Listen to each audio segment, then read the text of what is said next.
Okay, so solid mechanics and mechanics of structure, mechanical branch and civil ब्रांचचा हा subject.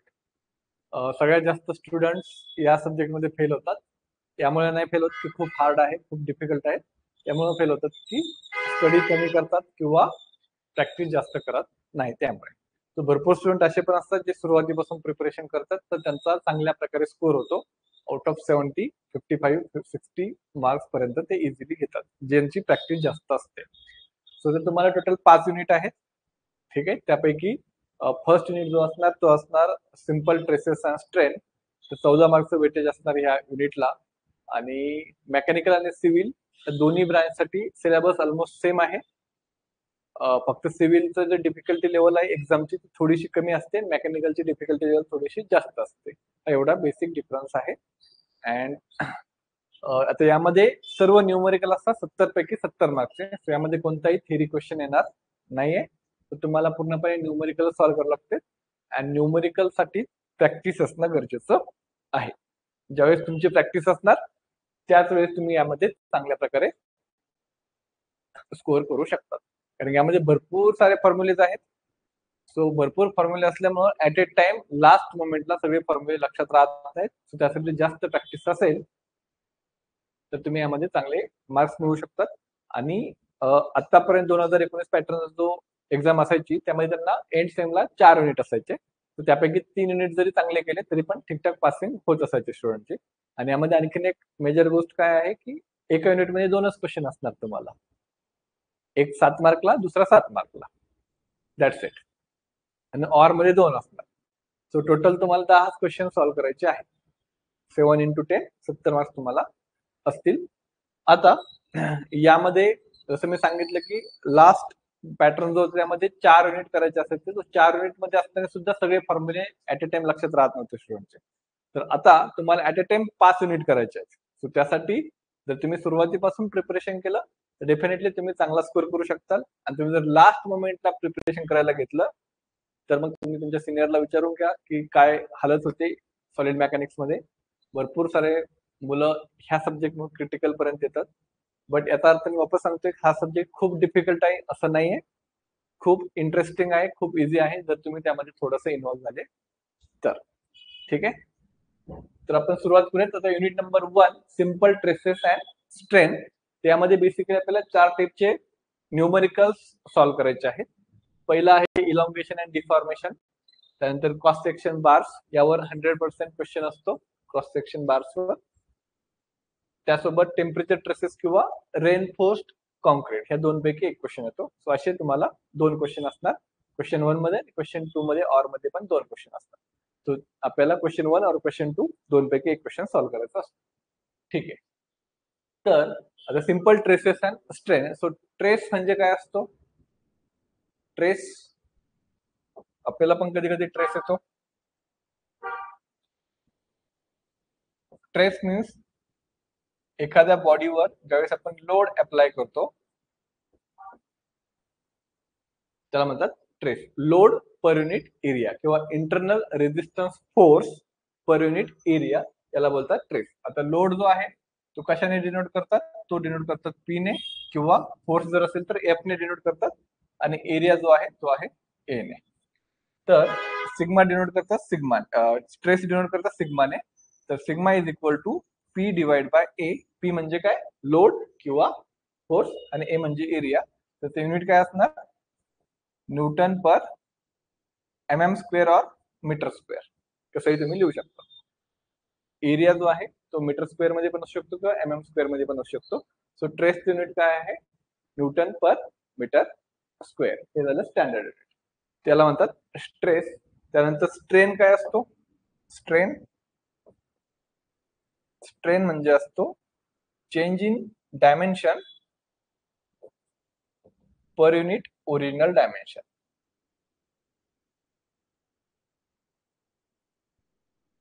Change in dimension per unit original dimension. Original dimension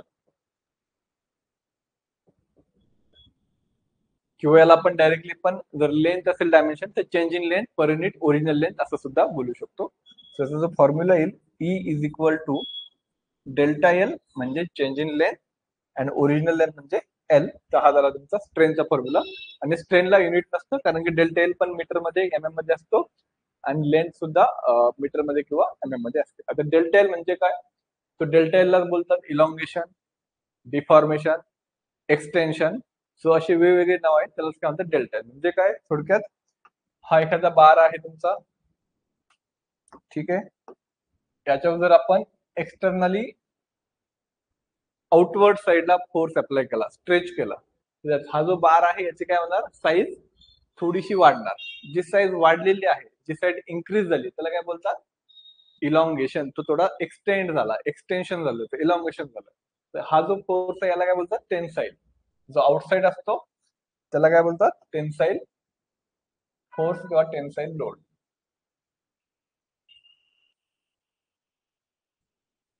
आणि दुसरा एक आहे ज्यामध्ये similar केस,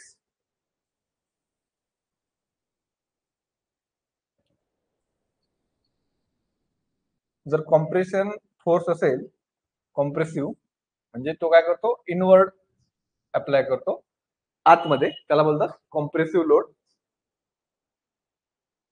तर हा असतो निगेटिव्ह आणि टेन्साईल असतो पॉझिटिव्ह.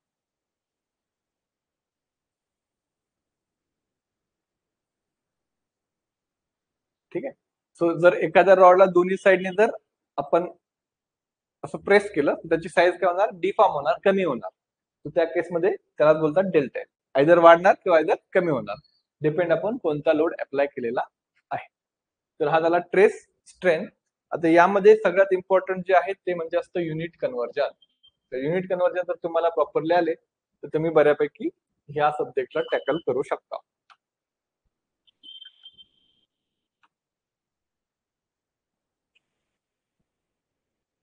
ठीक आहे. आता युनिट कन्व्हर्जन मध्ये काय काय, simple metre to M M कसं कन्वर्ट करायचं, युनिट कन्व्हर्जन्स हा जो सब्जेक्ट आहे यामध्ये सगळ्यात जो इम्पॉर्टंट पार्ट असतो तो म्हणजे असतो युनिट कन्व्हर्जनचा. आणि भरपूर स्टुडंटला हे बेसिक येत नाही म्हणून सब्जेक्ट बॅक लागतो. तर त्याचं रिझनच हे आहे कारण क्वेश्चन मध्ये युनिट्स जे असतात ते वेगवेगळे दिलेले असतात, एकाच फॉर्म मध्ये सगळे नसतात. सो आपल्याला ते कन्वर्ट करून लिहायचे असतात. जसं की सपोज 1 मीटर आहे म्हणजेच किती असतो, 1000 एम एम असतो. त्यालाच आपण असं पण लिहू शकतो 1 इंटू 10⁻³ एम एम. 1 मीटर म्हणजे मीटर टू एम एम जर कन्वर्ट करायचं असेल तर आपण 1000 ने मल्टिप्लाय करणार किंवा 1 इंटू 10⁻³ ने मल्टिप्लाय करणार. सपोज हा जर रिव्हर्स आहे, एम एम मध्ये दिलेला आहे आणि मला कशामध्ये करायचं आहे, मला करायचं आहे मीटर मध्ये, तर मग डिवाइड करावं लागेल 1000 ने, त्यावेळेस तो होईल मीटर मध्ये. किंवा यालाच आपण असं लिहू शकतो 10⁻³ M M metre, 10⁻³ metre. Metre to M M 1 into 10⁻³, M M to metre 1 into 10⁻³ त्यानंतर आता पास्कल म्हणजे काय असतो, पास्कल, तर 1 पास्कल इज इक्वल टू असतो न्यूटन पर मीटर स्क्वेअर. पास्कल म्हणजेच काय, न्यूटन पर मीटर स्क्वेअर. आता यामध्ये प्रॉपरली लक्ष द्या बघा काय आहे. के, के म्हणजे असतो 10⁻³ के म्हणजे किलो, 10⁻³. नंतर कॅपिटल एम म्हणजे असतो मेगा, तो असतो 10⁻⁶. नंतर असतो गिगा 10⁻⁹. हे तुम्हाला माहिती पाहिजे, किलो, मेगा आणि गिगा. आता ज्या वेळेस आपल्याला जो ट्रेस पाहिजे असतो तो Newton per M M square मध्ये पाहिजे असतो. म्हणजे फॉर एक्झाम्पल एमपीए जर असेल 100 MPa, let us consider 100 MPa आहे, एमपीए, तर आपण डायरेक्टली लिहू शकतो 100 Newton per M M square. म्हणजे कोणतेही टर्म जर एमपीए मध्ये असेल तर ते डायरेक्टली आपण लिहू शकतो Newton per M M square मध्ये. आणि जर जीपीए मध्ये असेल, सपोज 100 जीपीए आहे गिगा पास्कल, तर मग त्यावेळेस काय करणार आपण 10⁻³ ने मल्टिप्लाय करायचं. 10⁻³ तो झाला मग एमपीए मध्ये म्हणजे न्यूटन पर mm स्क्वेअर मध्ये. सो हे काही युनिट कन्व्हर्जन आहेत हे आपल्याला लक्षात ठेवायचे आहे. के म्हणजे 10⁻³ असतो. म्हणजे for example suppose 100 kilo Newton आहे तर त्याला आपल्याला न्यूटन मध्ये करायचं तर काय येणार मग 100 × 10⁻³ न्यूटन. 100 × 10⁻³ न्यूटन. ठीक आहे. मेगा असेल तर 10⁻6, गिगा असेल तर 10⁻9. ते फक्त लक्षात राहू द्या. आपल्याला इम्पॉर्टंट हे दोन आहेत. जर एमपीए मध्ये असेल तर ऍज इट इज ठेवा. जर जीपीए मध्ये असेल तर 10⁻³ ने मल्टिप्लाय करा. That's it. बेसिकली आपल्याला हे दोनच गोष्टी माहिती पाहिजे. आणि मीटर टू एमएम 10⁻³ आहे. आपल्याला सगळे जे युनिट आहेत ते एमएम मध्ये कन्वर्ट करायचे असतात आणि न्यूटन मध्ये कन्वर्ट करायचे असतात. ठीक आहे, सॉलिड मेकॅनिक्स मध्ये. तर हे होते काही आपले युनिट्स कन्वर्जन आणि काही बेसिक्स. आता यामध्ये आणखीन एक आहे हुक्स लॉ. काय असतो तर हुक्स लॉ आहे stress is directly proportional to strain. म्हणजे इकडे मी थोडस लिहितो हुक्स लॉ. हुक्स लॉ काय असतो ट्रेस म्हणजे sigma directly proportional to strain. Stress is directly proportional to strain. तर यामध्ये sigma is equal to capital E into E लिहूयात आपण. Capital E into E. E म्हणजे काय मॉड्युलस ऑफ इलॅस्टिसिटी किंवा त्याला काय बोलतात यंग्स मॉड्युलस बोलतात. आता सिग्माचा फॉर्म्युला काय आहे आपण इकडेच बघितलं होतं बघा. सिग्माचा फॉर्म्युला P/A आणि स्ट्रेनचा फॉर्म्युला E चा फॉर्म्युला ΔL/L. हे दोन्ही फॉर्म्युले जर आपण यामध्ये टाकले तर P/A is equal to E ΔL/L असा हा फॉर्म्युला क्रिएट होतो. सिग्मा म्हणजे P/A, स्मॉल ई म्हणजे ΔL/L. सो एल ला इकडे पाठवूयात, ई ला पण लेफ्ट साइड पाठवूयात. तर हा होईल P × L upon A × E is equal to ΔL. आणि ह्या फॉर्म्युल्यावर आपल्याला मॅक्सिमम एक्झाम्पल सॉल्व्ह करायचे आहेत. ΔL is equal to PL upon AE. आता यामध्ये ΔL म्हणजे काय आहे ΔL म्हणजे आहे डिफॉर्मेशन,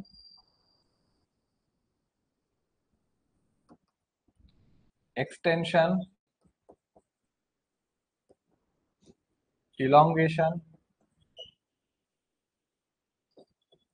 ह्या सगळ्यांचा मिनिंग काय आहे ΔL आहे. त्यानंतर नेक्स्ट P म्हणजे आहे लोड. लोड दोन टाईपचे, एक टेन्साइल लोड, एक कॉम्प्रेसिव्ह लोड. टेन्साइल लोड असेल तर पॉझिटिव्ह, कॉम्प्रेसिव्ह लोड असेल तर निगेटिव्ह. नंतर एल म्हणजे आहे लेंथ. त्यानंतर ए म्हणजे आहे एरिया आणि कॅपिटल ई आहे आपला modulus of elasticity. Modulus of elasticity किंवा यालाच काय बोलतात यंग्स मॉड्युलस.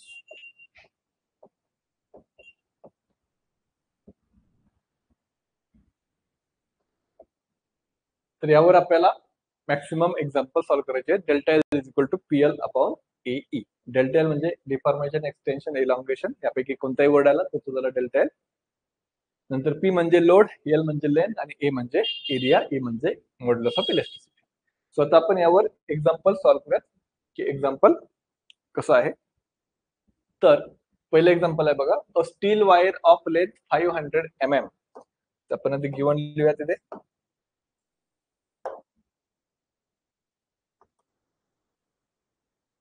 काय आहे given a steel wire of length दिली आहे आपल्याला 500 mm. Okay. Is subjected to a axial pull of 25 kilo newton. आता ऍक्सियल पुल म्हणजेच काय झाला पी झाला.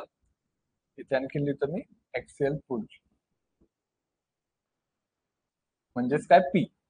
तर पी ची व्हॅल्यू किती आहे 25 किलो न्यूटन मध्ये आहे राईट. तर त्याला न्यूटन मध्ये कन्वर्ट करा लगेच. सो 25 किलो म्हणजेच काय असतो 10⁻³ हा झाला न्यूटन मध्ये. Okay. Find minimum diameter. So diameter आपल्याला काय करायचे सांगितले आहे फाइंड करायला सांगितले आहे. Okay. Of the wire so that trace does not exist 190 MPa. So trace दिलेला आहे 190 MPa आणि एमपीए मध्ये आहे म्हणजे तो ऍज इट इज ठेवायचा आहे, त्याला काहीही चेंज करायचं नाही. फक्त युनिट चेंज होईल, newton per M M square. MPa म्हणजेच काय, newton per M M square. Also determine the modulus of elasticity of wire if elongation is 0.5. आणखी काय फाइंड करायचंय, ई फाइंड करायचंय. ज्यावेळेस इलॉंगेशन म्हणजे काय असणार, डेल्टा एल. ज्यावेळेस डेल्टा एल किती आहे, 0.5 आहे. सो हा होता आपला गिवन डेटा. सो यावरून आपल्याला हा क्वेश्चन आता सॉल्व्ह करायचा आहे. फर्स्ट ऑफ ऑल आपल्याला डायमीटर फाइंड करायचे. सो डायमीटर फाइंड करण्यासाठी आपल्याकडे लोड आहे किंवा ऍक्सियल पूल आहे आणि त्यासोबत ट्रेस आहे. तर सिंपल ट्रेसचा फॉर्म्युला डायरेक्टली यूज करा. Stress is equal to P upon A. So stress किती आहे, ट्रेस आहे 190 इज इक्वल टू पी आहे 25 इंटू 10⁻³ आणि एरिया आहे, एरिया आपण ऍज इट इज ठेवूयात. नंतर ए नंतर मग π/4 d स्क्वेअर एरियाचा फॉर्म्युला यूज करून आपण पुढे सॉल्व्ह करूयात. तर मग एरिया काय येणार, A is equal to 25 into 10⁻³ divide by 190. तर कॅल्सीचा यूज करा, बघा एरिया किती येत आहे.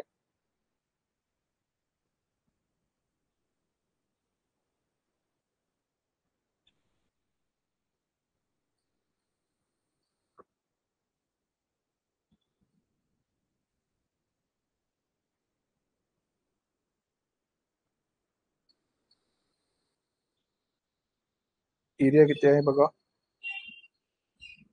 कॅल्क्युलेट करा.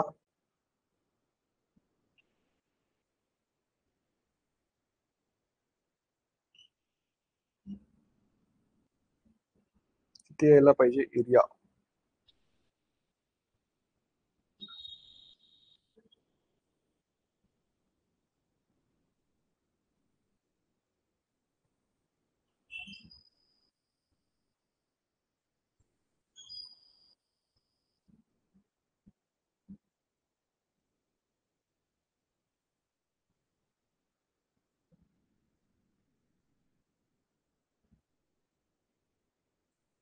नाव आहे का कॅल्सी सोबत.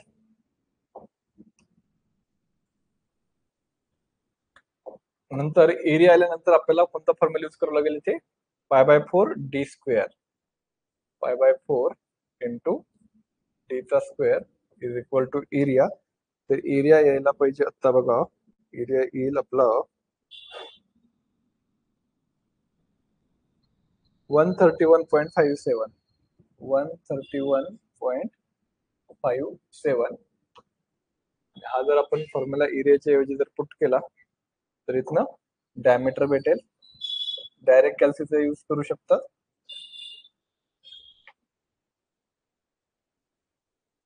138.88 तेवढं येतोय का,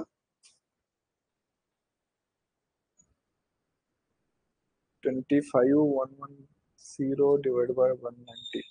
131.57 येते. पुन्हा एकदा चेक कर, काहीतरी चुकलंय. ठीक आहे. तर मग इथनं डी ची व्हॅल्यू भेटेल आपल्याला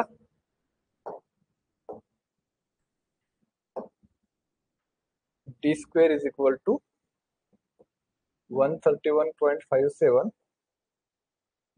इंटू 4/π. रेसिप्रोकल होईल साईड चेंज झाल्यानंतर. अँड अंडर रूट मध्ये सगळं टाका ऍज इट इज, किंवा डायरेक्ट शिफ्ट सॉल्व्हने पण तुम्ही आन्सर काढू शकता. तर आन्सर यायला पाहिजे, डी स्क्वेअरचा आन्सर येत आहे 167.53 आणि अंडर रूट जर केलं याला तर किती येईल वर ते,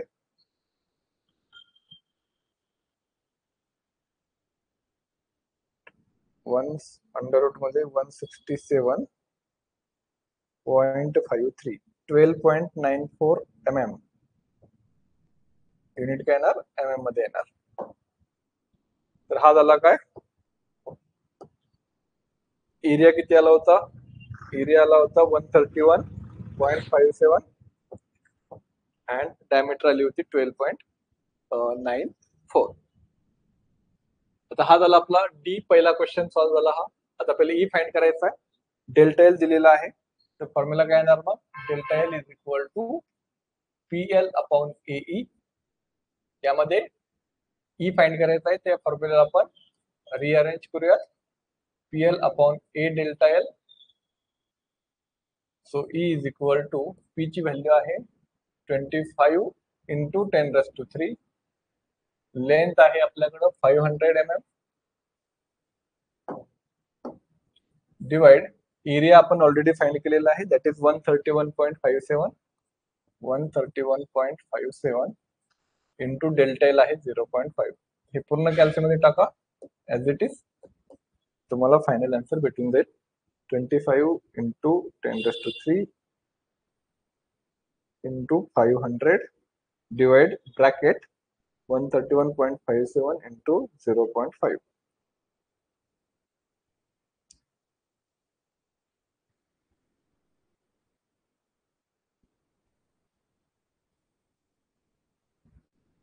तर आन्सर येत आहे 19001.29 न्यूटन पर mm स्क्वेअर.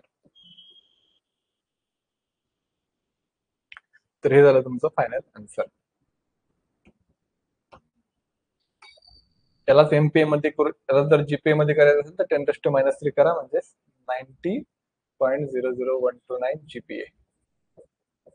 हा काय झाला, न्यूटन पर mm स्क्वेअर म्हणजेच एमपीए झाला, मेगा पास्कल. तर अशा प्रकारे हा क्वेश्चन सॉल्व्ह करायचा होता. सो बेसिकली हा फॉर्म्युला तुम्हाला प्रॉपरली आला पाहिजे, त्याचं काय मिनिंग आहे, त्याचे काय युनिट्स आहेत, त्याचं कन्व्हर्जन कसं करायचं, आणि याच फॉर्म्युल्यावर तुम्हाला एक तरी क्वेश्चन ऍटलिस्ट असतो. बेसिकली डेल्टा एल आपल्याला फाइंड करायचा आहे.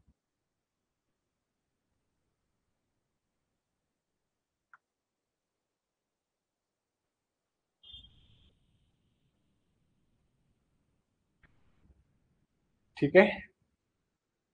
लेंथ दिला होता, पी दिला होता. पी म्हणजेच काय, एक्सेल पूल किंवा लोड, टेन्साइल लोड किंवा कॉम्प्रेसिव्ह लोड असेल. नंतर डायमीटर फाइंड करायची होती. So sigma is equal to P by एचा फॉर्म्युला डायमीटर, आधी एरिया भेटला, एरियावरून डायमीटर काढला, π/4 डी स्क्वेअर एरियाचा फॉर्म्युला जर सर्क्युलर बार असेल तर. नंतर delta L is equal to PL upon A, यानुसार पी ची व्हॅल्यू आपण फाइंड केलेली आहे. ठीक आहे. आता नेक्स्ट जो आहे, लिहून घ्या एकदा हा क्वेश्चन.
ओके. सो नेक्स्ट आहे question, a hollow steel tube. आता हॉलो ज्यावेळेस येतो म्हणजे काय, हॉलो म्हणजे 2 डायमीटर असणार, एक इंटरनल डायमीटर आणि एक एक्सटर्नल डायमीटर.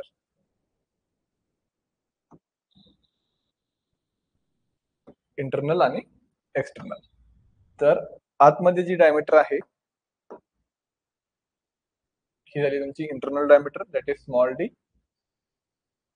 नंतर त्यासोबतच ही झाली तुमची external diameter, that is capital D. आणि हा जो मधला गॅप आहे ती आहे तुमची thickness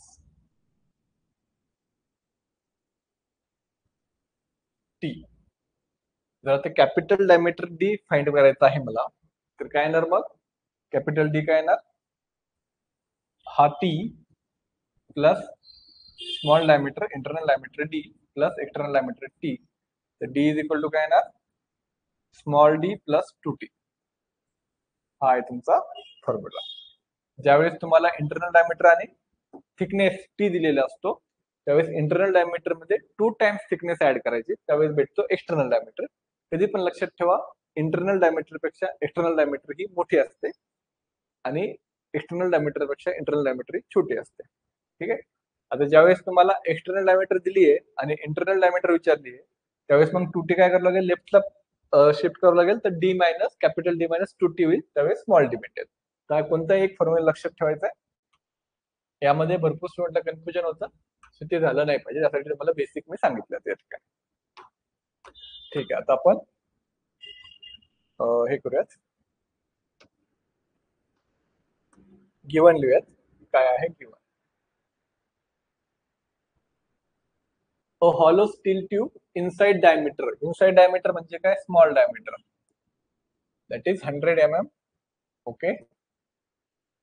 next, must carry a tensile load म्हणजे काय, positive load, that is P is equal to किती आहे, 400 kilo newton. 400 kilo newton, that is 400 into 10⁻³ newton. Kilo न्यूटनला न्यूटन मध्ये कन्वर्ट करा. डिटरमाइन द आउटसाइड डायमीटर म्हणजे कॅपिटल डी विचारलेला आहे. Of tube if stress is limited 120 mega Newton per metre square.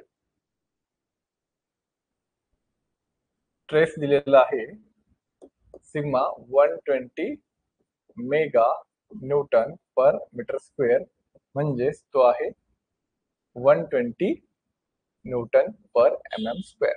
आता हा कसा झालाय मॅम, मेगा म्हणजे किती आहे, 10⁻⁶ आहे. मीटरला mm करायचंय तर काय करावं लागेल, 10⁻⁶ mm स्क्वेअर होईल. तर यामध्ये काय होणार, मग हे दोन्ही काय होणार, कॅन्सल होणार. तो काय राहणार, फक्त न्यूटन पर mm स्क्वेअर. ठीक आहे. हा झाला आपला गिवन डेटा.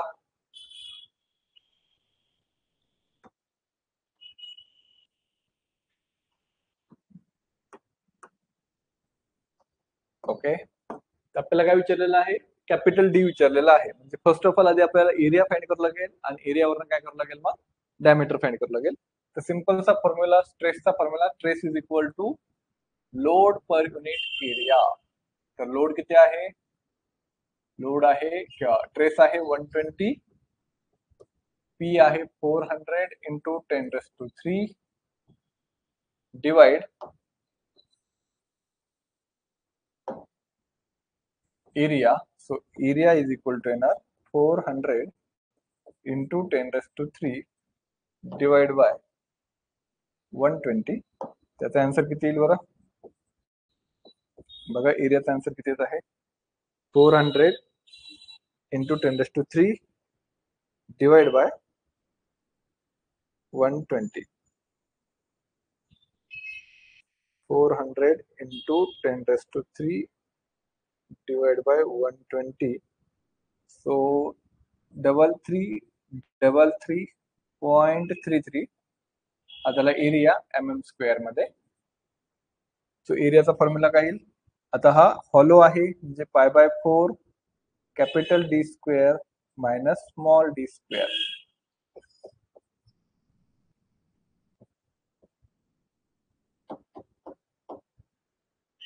डबल 333.33.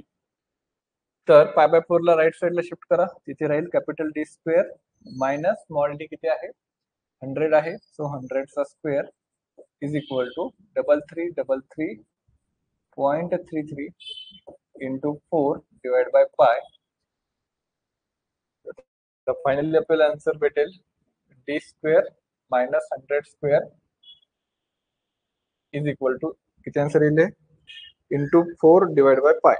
4244.13 आन्सर येत आहे. सो डी स्क्वेअर येईल मग 4244.13 प्लस 100 चा स्क्वेअर. तर डी स्क्वेअरचा आन्सर येईल